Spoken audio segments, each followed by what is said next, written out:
Nah, baik, untuk mengefektifkan itu, saya akan langsung menjelaskan mengenai apa yang akan saya sampaikan.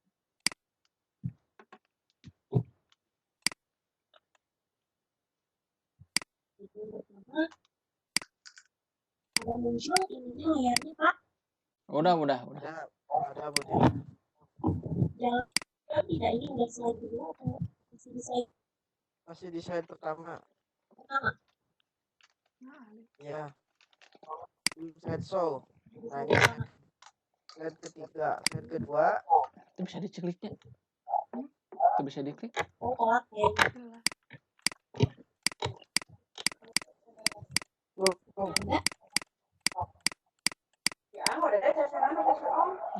Dango, sana.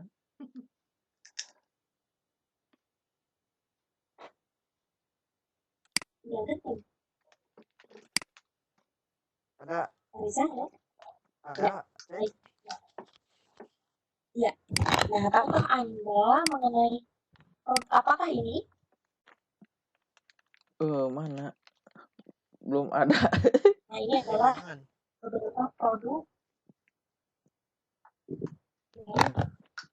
Jepang ya. Ini produk Jepang. Kemudian Suka. yang di sebelahnya ini yang di sebelahnya ini adalah produk dari negara Korea. Kemudian ini juga produk dari negara Korea juga. Coba saya ingin mengajak berbicara, kira-kira apa sih pesannya dari ketiga produk ini? Kira-kira persamaannya apa? Sama-sama dari Korea, sama-sama dari Jepang. Kenapa kita bisa tahu ini dari Jepang dan ini dari Korea? Ada tulisannya. Ya, betul sekali. Ada tulisannya. Ada tulisannya yang khas sekali dari Korea dan dari Jepang.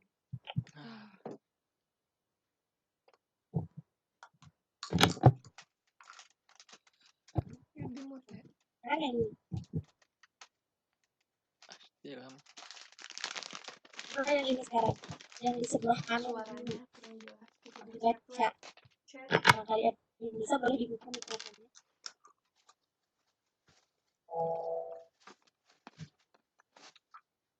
Ini adalah aksara Sunda, aksaranya orang Sunda. Tetapi kita sebagai orang Sunda, kita disuguhi tulisan yang kaliannya sebulan kita tidak bisa membaca. Ya kan panjang ini mungkin yang pendek ini yang bagian ini kita belum tentu bisa membaca.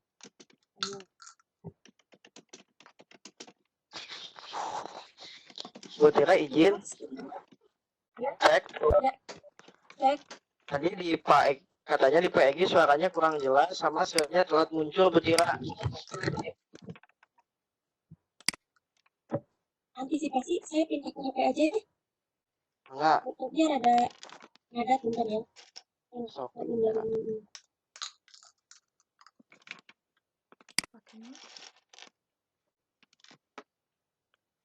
Pindah ke HP.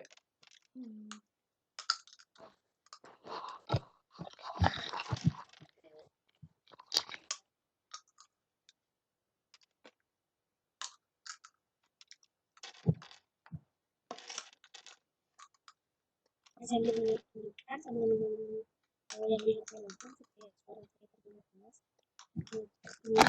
Untuk yang di layar ini adalah satu aksara Sunda.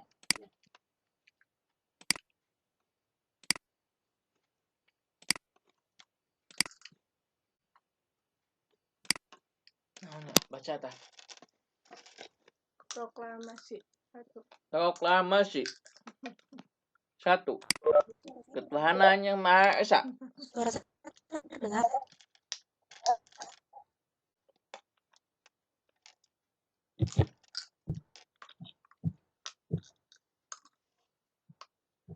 Halo? Ya, Betira. Terdengar?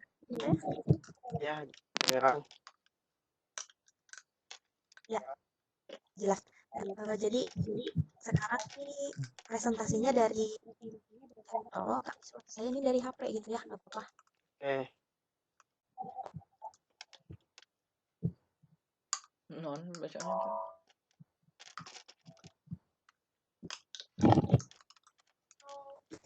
Baik, saya akan melanjutkan.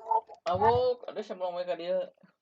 Oh ya, bukakan aja banyak perdana. Awok.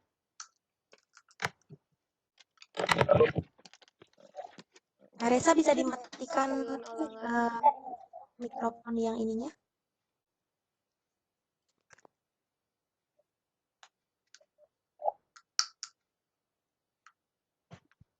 Oke, terima kasih. Nah, di slide saat ini yang tampil adalah mengenai aksara Sunda.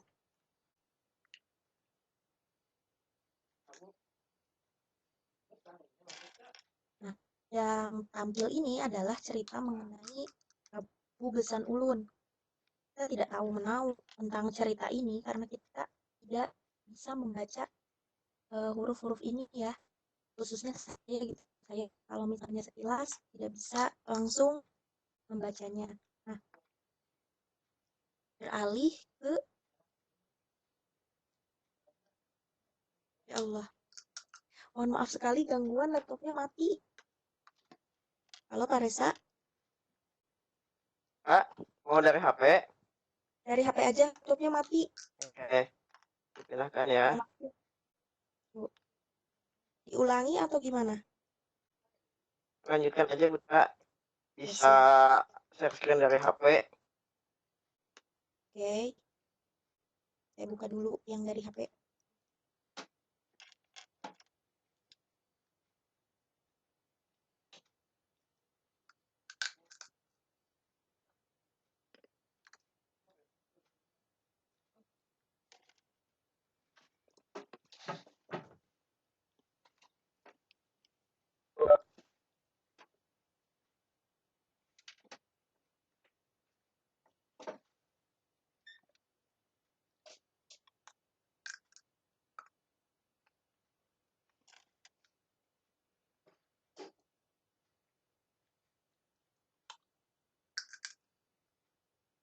Ya, baik.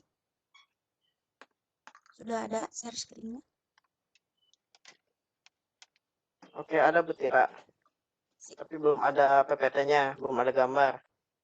Ya, Belum sama. muncul logo WPS. Nah, ada. Isukan orang. Nah, mungkin saya ulas kembali tadi kenapa saya membahas eksistensi aksara Sunda di era revolusi industri. Setelah kita tadi melihat beberapa produk dari Jepang dan Korea, kita langsung bisa menebak dari mana asal produk tersebut. Kenapa? Karena ada huruf-huruf yang khas sekali dari negara-negara tersebut. Sedangkan saat kita melihat atau membaca ini, yang ada kita, kalau kata Sundanya ngahuleng gitu ya, ngahuleng aksara Sunda ini. Tidak familiar, bukan tidak tahu menahu. Nah, inilah kenapa menjadi suatu pemirisan. Nah, sebelum kita bahas bagaimana eksistensi aksara Sunda di saat ini itu bagaimana sih, saya akan mencoba menjelaskan sedikit mengenai sekilas tentang bagaimana itu sejarahnya aksara Sunda, kemudian teknologinya seperti apa, dan terakhir kita akan membahas mengenai eksistensinya aksara Sunda di era revolusi industri ini seperti apa. Yang pertama adalah mengenai aksara Sunda. Nah, aksara Sunda ini berkaitan erat dengan kehidupan kebudayaan masyarakat di tanah Pasundan. Sejak zaman dahulu, aksara Sunda ini sudah lekat hidup dengan masyarakat, di mana pada zaman dulu itu sebelum dikenalnya aksara atau tulisan, nah Sunda itu hidup dalam kesederhanaan, atau bisa kita katakan sebelum mengenal tulisan itu kan bisa kita katakan sebagai masa prasejarah. Nah, setelah adanya kesadaran untuk menggunakan aksara ini, terjadi banyak sekali perubahan di dalam tatanan kehidupan masyarakat Sunda. Pada zaman dahulu itu beda dengan aksara Sunda yang kita kenal sekarang ini. Nah, lalu kita bisa membedakannya bagaimana dengan aksara Jawa misalnya, atau aksara-aksara lain yang ada di Indonesia saat ini. Tentu saja berbeda karena memiliki karakteristik sendiri. Ini dibuktikan dengan penelitian beberapa orang asing dan beberapa orang lokal dari negara kita yang pada masa penjajahan itu mereka meneliti mengenai naskah-naskah yang terdapat pada daun lontar dan prasasti pada batu yang ditemukan di Jawa Barat. Dan ternyata setelah diteliti, prasasti dan daun lontar bertuliskan aksara tersebut ternyata memiliki karakteristik yang berbeda dengan aksara Jawa, aksara Palawa. Jadi memiliki ciri khas tersendiri. Nah, setelah itu dipublikasikan hasil penelitiannya ini dan disebutkan bahwa aksara Sunda ini memiliki karakteristik sendiri, ini bukan aksara Jawa, berbeda. Tetapi kemudian pada pertengahan abad ke-19 Masehi, keberadaan aksara Sunda ini mulai tergeser. Aksara Sunda yang saya bicarakan di sini adalah aksara Sunda kuno yang berbeda dengan yang saat ini. Gesernya kenapa?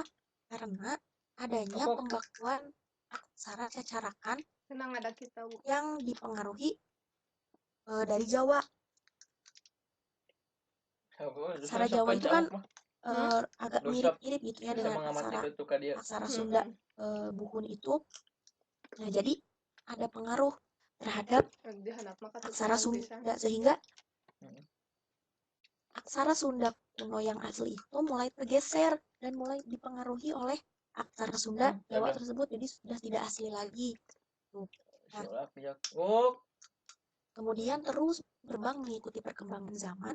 Pada akhirnya tahun 1996 itu lahirlah Perda nomor 6 tentang pelestarian, pembinaan, dan pengembangan bahasa, sastra, dan aksara Sunda, di mana dari lahirnya Perda ini membuktikan adanya dukungan dari pemerintah daerah terhadap aksara Sunda yang merupakan warisan budaya leluhur kita. Lalu dilanjut pada tahun 1997, di mana ini diadakan lokakarya di kampus Unpad Jatinangor. Nah, di kampus Unpad Jatinangor ini diadakan pada tanggal 21 Oktober tahun 1997.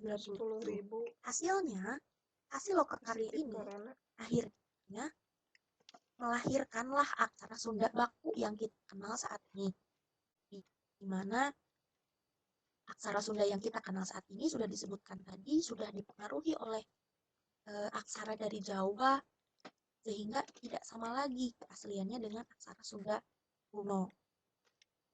Nah, pada tahun 1997 itu ditetapkan dengan aksara baku. Kemudian seiring berjalannya waktu hingga pada tahun ini 2020, aksara Sunda sudah banyak mengalami perubahan dan modifikasi, di mana modifikasinya ini dilakukan oleh para ahli yang menjalankan atau berkecimpung di dunia kebahasaan, seperti ahli filologi, seperti itu. Mereka menyesuaikan apa-apa yang ada di dalam aksara Sunda. Misalnya dari segi tipologi, nanti akan kita bahas.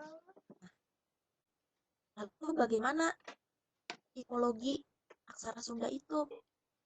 Nah, tipologi aksara Sunda itu, yang pertama, dia memiliki 7 aksara sorak atau vokal. Ini tidak muncul ya yang ini. Dia memiliki 7 aksara vokal, yaitu A, I, U, E, O, E, dan E. Itu ada 7. Kemudian yang berikutnya itu aksara ngalagena atau konsonan, di mana pada awalnya aksara ngalagena hanya ada 18 huruf. 18 huruf yaitu kaganga, cajanya, tadana, abama, yarala, wasaha, hanya segitu. Kemudian seiring berkembangnya zaman, seiring berkembangnya kebutuhan bahasa Sunda dan adanya interaksi dengan bahasa lain sehingga memunculkan 5 aksara ngalagena baru, yaitu fa, va, ka, ska, dan za. Ini adalah yang baru. Kemudian juga ada yang untuk menyesuaikan dengan bahasa Arab, yaitu kha dan sya. Nah, ini adalah angka. Yang berikutnya tipologinya angka. Angka ini biasanya di dalam teks diapit oleh 2 buah pipa atau 2 garis di pinggirnya untuk membedakan dengan huruf ngalagena atau yang aksara sorak.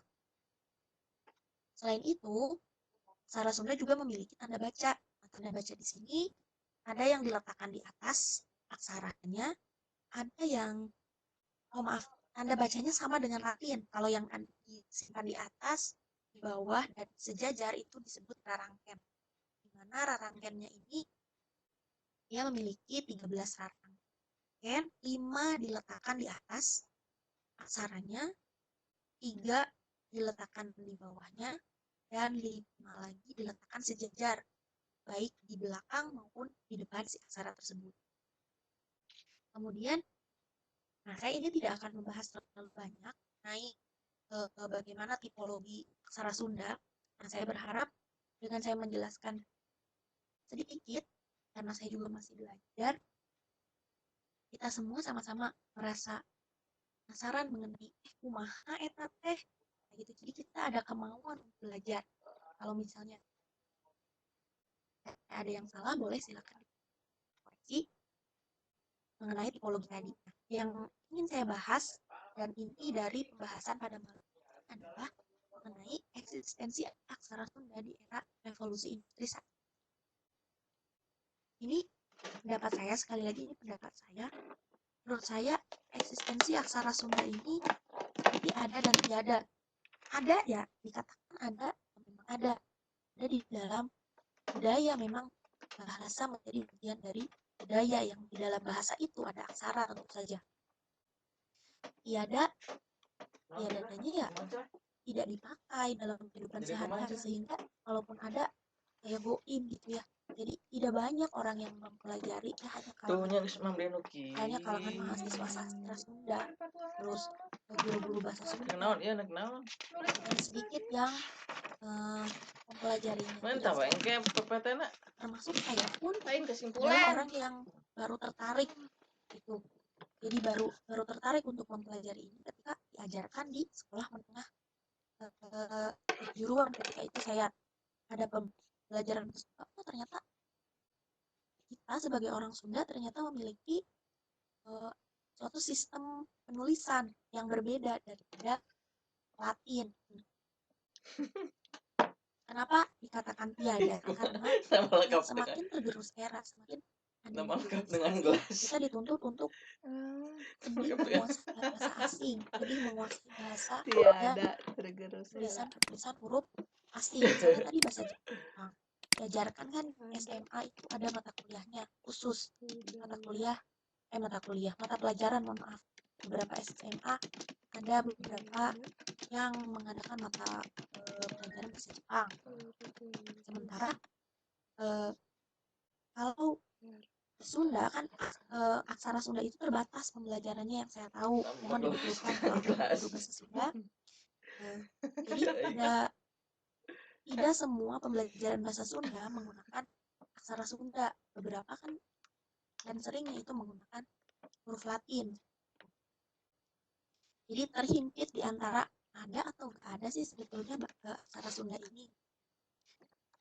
Tetapi di antara himpitan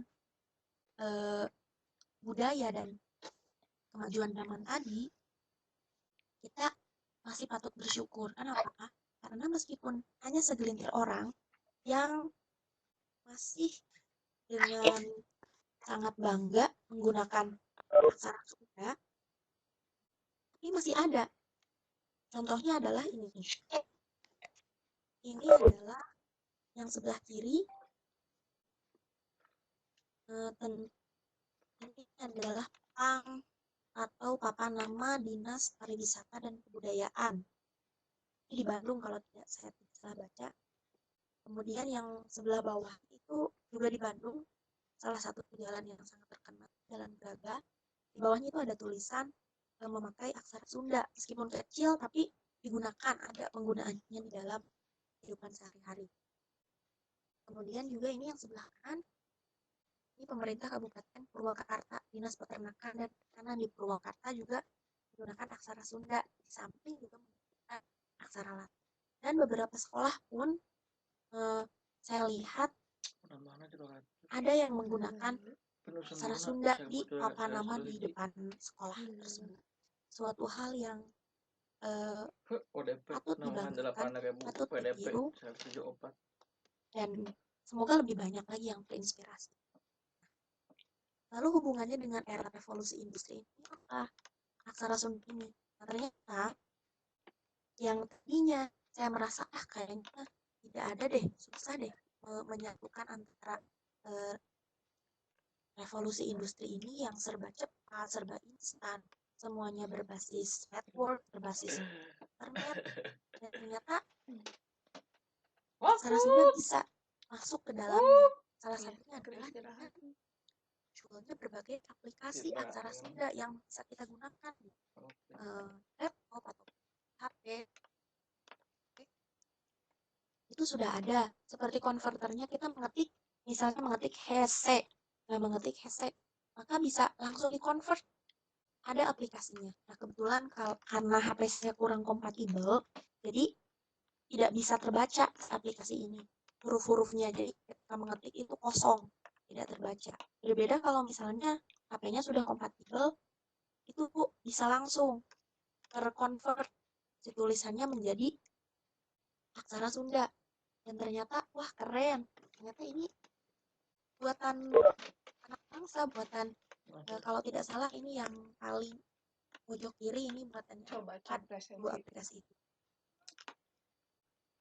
Ini kemudian geser ke tengah, ini ternyata ada mainan dan juga gantungan kunci yang dijual internet berbentuk aksara Sunda. Ini juga adalah salah satu inovasi, bisa dijadikan sebagai souvenir khas sekali dari tanah Sunda. Nah, kemudian yang paling sebelah kanan ini adalah acara di salah satu sekolah dasar di Bandung, di mana anak-anak ini di sekolah tersebut mengadakan acara menulis harapan, tetapi dengan menggunakan aksara Sunda. Nah, kita bisa noong nih dari aksara Jepang dan Korea, kok mereka bisa ya digandrungi, pelajari oleh orang-orang asing, orang-orang yang notabene bukan warga negara tersebut. Tidak sedikit teman-teman saya yang penyuka anime, kemudian penyuka drama Korea dan sebagainya, mereka juga berusaha untuk mempelajari huruf atau aksara dari Jepang dan Korea tersebut. Kenapa saya mengambil dua negara ini sebagai perbandingan? Karena dua negara ini saya rasa memang aksaranya paling cukup sering ditemui dalam kehidupan sehari-hari gitu. Nah, berdasarkan hal tersebut, kita lihat kenapa sih kok bisa ya aksara dari Jepang dan Korea ini sampai booming di luar negeri. Nah, yang pertama itu ternyata di seluruh negara Korea dan Jepang, hampir di seluruhnya itu menggunakan aksara atau huruf khas dari negaranya tersebut. Misalnya di Jepang, di Jepang nama jalan, nama toko. Meskipun saya belum pernah ke Jepang, ketika melihat video orang jalan-jalan di Jepang, misalnya jalan-jalannya itu pertokoan, semuanya bertuliskan huruf Jepang. Kemudian yang agak lucu sebetulnya, yang petunjuk menggunakan toilet juga menggunakan aksara Jepang. Di samping memang ada tulisan berbahasa Inggris dan untuk yang disabilitas. Ternyata seluruh negara tersebut dipenuhi dengan aksara dari negara tersebut, sehingga tidak heran ketika orang akan berangkat ke negara tersebut harus mempelajari aksara tersebut, mau tidak mau. Kalau tidak ya susah, karena di negara itu ya kebanyakannya kan aksara negara itu tidak banyak yang aksara Latinnya seperti itu. Yang kemudian yang kedua, aksara mereka juga masih dipelajari dan digunakan di sekolah formal dalam keseharian. Kalau di Indonesia mungkin penggunaan aksara Jawa, misalnya aksara Sunda, itu hanya dalam pelajaran aksara Sunda dan Enak sabar berarti. 15-an. pelajaran bahasa Sunda dan bahasa Jawa saja mungkin. Nah, kalau di Jepang itu, kalau yang saya tanya, ada teman saya yang sempat bekerja di sana, katanya ketika mereka mempelajari bahasa Jepang, mereka juga menggunakan huruf Jepang. Dan ketika mereka melihat anak sekolah mengerjakan tugas matematika, soal ceritanya itu dalam huruf Jepang, tidak dituliskan dengan huruf Latin. Jadi masih digunakan. Yang berikutnya, mereka juga mengekspor barang dan aksaranya. Nah, tidak sedikit kan barang-barang di rumah kita, barang-barang elektronik misalnya seperti televisi, atau mungkin motor itu dari Jepang. Kalau televisi biasanya di dalamnya ada petunjuk penggunaan. Di dalamnya itu biasanya ada aksara Jepangnya. Tapi saya belum menemukan nih sesuatu barang yang di dalamnya petunjuknya menggunakan aksara Sunda. Ya. Perbedaannya saya hanya menggunakan ini sebagai perbandingan gitu mengenai eksistensi di aksara Sunda di era revolusi industri ini. Kemudian pada dasarnya budaya mereka itu ya tidak beragam ya, hanya seperti itu, hanya satu budaya mereka, sehingga semua orang ya membudayakan hal yang sama. Jadi banyak orang yang membudayakan hal tersebut. Sedangkan di Indonesia karena budayanya banyak, jadi kita tidak bisa atau tidak banyak orang yang membudayakan hal yang sama. Misal yang akan mengembangkan aksara Sunda, ya tentu orang Sunda. Karena mereka merasa memiliki budaya Sunda tersebut, meskipun tidak semua saat ini yang rasa kepemilikannya itu tinggi ya. Kemudian yang kedua, yang berikutnya, bahasa daerah dan nasionalnya sama. Kalau di kita kan dalam kehidupan sehari-hari bicara bahasa Sunda. Kemudian dalam situasi formal tertentu kita bicara bahasa Indonesia. Pun dengan menulis, biasanya meskipun menulis dalam Sunda ya kita menulisnya dengan huruf Latin. Jadi jarang sekali ditemui dalam kehidupan sehari-hari aksara itu kalau tidak dalam lingkup kebudayaan atau di pelajaran. Nah, karena bahasa daerah dan nasionalnya sama, jadi mereka itu banyak yang menuturkan, banyak yang menggunakan, kemudian juga banyak yang menuliskan, sehingga tetap ada, tetap lestari. Dan yang terakhir, yang saya lihat dari keberadaan aksara Jepang dan Korea, kenapa mereka bisa sangat eksis, itu karena adanya kebanggaan dari yang menggunakannya. Termasuk mungkin di sekitar kita banyak orang-orang yang bangga menggunakan bahasa Korea atau bahasa Jepang atau menuliskan nama mereka dengan huruf-hurufnya gitu ya. Sengaja mempelajari aksara dari negara-negara tersebut. Nah, itu adalah hal yang mungkin bisa kita lihat, bisa kita tokong gitu ya dari eksistensi si aksara Jepang dan Korea ini. Nah, dari semua hal tersebut, kita bisa lihat bagaimana perbandingannya. Nah, maka hayu urang memulai aksara Sunda lamun lain urang rek usaha deui henteu ayeuna arek iraha deui. Yang pertama itu tadi kita berinovasi. Tadi kan saya sempat menyeletuk ya, saya belum melihat adanya produk yang di petunjuknya itu menggunakan aksara Sunda.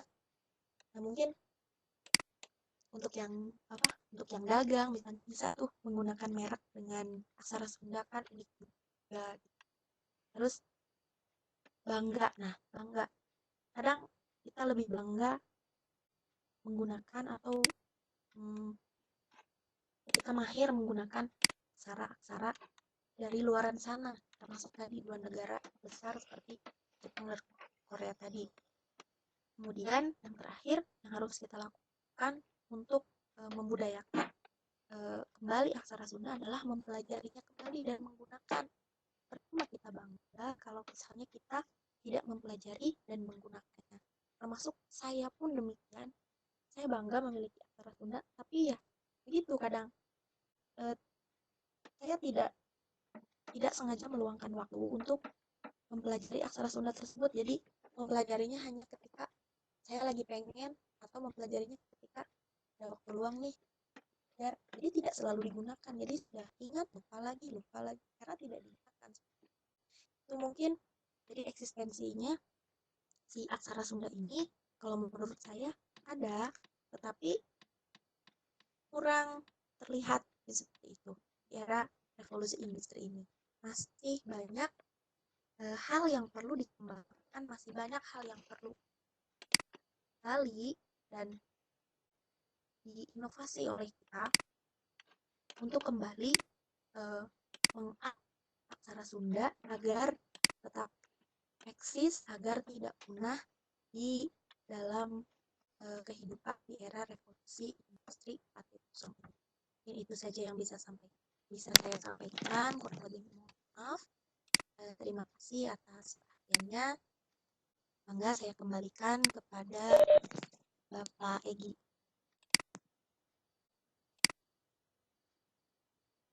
Halo Pak Egi. Iya. Bu Tira ada ya enggak?